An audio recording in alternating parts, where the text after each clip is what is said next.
ایسے اخلاق پیش کرو جیسے اخلاق حضرت جناب رسول اللہ صلی اللہ علیہ وسلم نے پیش فرمائے تھے۔ میں آپ کو صرف ایک واقعہ سنا، بہت سارے واقعات ہیں اللہ کے نبی کی زندگی کے اندر، بہت ساری چیزیں ہیں جو آپ نے حسن اخلاق کی پیش کی ہیں۔ میں آپ کو ایک واقعہ صرف سناتا ہوں۔ حضرت بلال حبشی رضی اللہ تعالی عنہ ایمان لے کر آئے، لوگوں نے پوچھا کہ ایمان لانے کا واقعہ کیا ہوا؟ کہنے لگے کہ میں غلام تھا، کوئی غلام کی نہیں سنتا تھا، غلام کا مطلب جانور سے بدتر، جانور کی قیمت ہوتی تھی، غلام کی کوئی قیمت نہیں ہوتی تھی۔ فرماتے ہیں میں غلام تھا، مجھ کو بخار تھا، جسم کے اندر درد تھا، میرے آقا نے مجھ کو کہا کہ یہ غلہ پیسو، چکی پیسو۔ میں نے کہا کہ مجھ کو درد ہے، تکلیف ہے، بخار ہے، تو میرے آقا نے مجھ کو مارا، میرے جسم پر جو کپڑا تھا اس کو بھی اتار دیا، ٹھنڈے زمین پر کھلے آسمان کے نیچے اس نے مجھ کو بٹھا دیا کہ یہ چکی پیس، رات کا وقت ہے، میں چکی پیس رہا ہوں، بخار سے میرا جسم تپ رہا ہے، جسم میرا درد سے تڑپ رہا ہے، لیکن میں چکی پیس رہا ہوں۔ اسی درمیان میں نے دیکھا کہ ایک جوان آیا، اس نے مجھ سے پوچھا کہ کیوں رو رہے ہو؟ میں نے اس جوان کے ساتھ بڑی بدتمیزی کے ساتھ بات کی کہ جاؤ جاؤ، کون ہو تم؟ کیوں آئے ہو یہاں؟ کون غلام کی سننے والا ہے؟ میں غلام ہوں، میری کوئی نہیں سنتا، جاؤ تم بھی اپنا کام کرو۔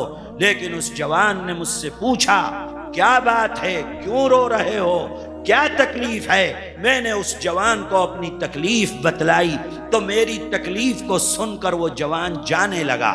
میں نے کہا اس سے کہ میں نہ کہتا تھا کہ غلام کی کوئی نہیں سنتا، میری تکلیف کو سن کر تم بھی اٹھ کر چلے جا رہے ہو، جاؤ اپنا کام کرو، اس دنیا کے اندر غلام کا کوئی نہیں ہے۔ بلال کہتے ہیں کہ وہ جوان چلا گیا، تھوڑی دیر کے بعد پھر آیا، اس کے ہاتھ میں ایک گلاس تھا، اس کے اندر کچھ دودھ تھا، کچھ دوا اس نے مجھ کو دی اور کہا کہ یہ کھاؤ اور کھا کر سو جاؤ۔ میں نے کہا کہ اگر میں سو گیا تو یہ غلہ کون پیسے گا؟ صبح کو میرا آقا آئے گا، مجھ کو دیکھے گا تو میرے اوپر ظلم کرے گا۔ بلال کہتے ہیں کہ اس جوان نے کہا کہ تم سو، میں تمہاری طرف سے چکی پیستا ہوں۔ بلال کہتے ہیں کہ مجھ کو سلا دیا اور ساری رات میری جگہ وہ جوان بیٹھ کر چکی پیستا رہا۔ صبح ہوئی تو وہ جوان چلا گیا، میرا آقا آیا، اس نے دیکھا کہ غلہ پسا ہوا ہے تو میرے آقا نے مجھ پر ظلم نہیں کیا۔ اے لوگو، دوسری رات ہوئی، پھر وہ جوان آیا، اس نے مجھ کو سلا دیا، میری جگہ چکی پیستا رہا۔ تیسری رات ہوئی، پھر وہ جوان آیا، میری جگہ کے اوپر چکی پیستا رہا، مجھ کو سلا دیا۔ اے لوگو، جانتے ہو کہ وہ جوان کون تھا؟ وہ محمد الرسول اللہ صلی اللہ علیہ وسلم تھے، جو ایک غلام کے لیے، اس غلام کے لیے جو غلام کافر تھا، جو غلام اللہ کے نبی کے دین کو ماننے والا نہیں تھا، اللہ کے نبی اس غلام کے لیے تین رات چکی پیس رہے۔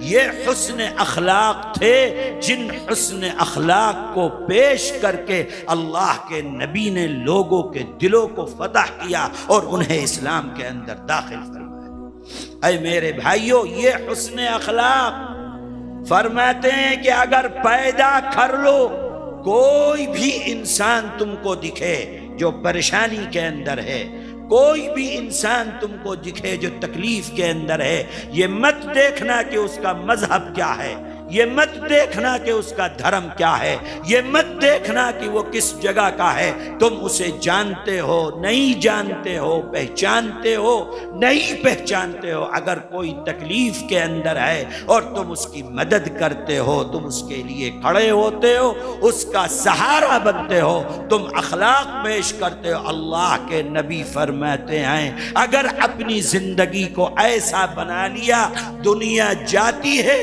غم مت کر، اس لیے کہ تیرے حسن اخلاق تجھ کو کل اللہ کی جنت کے اندر پہنچا۔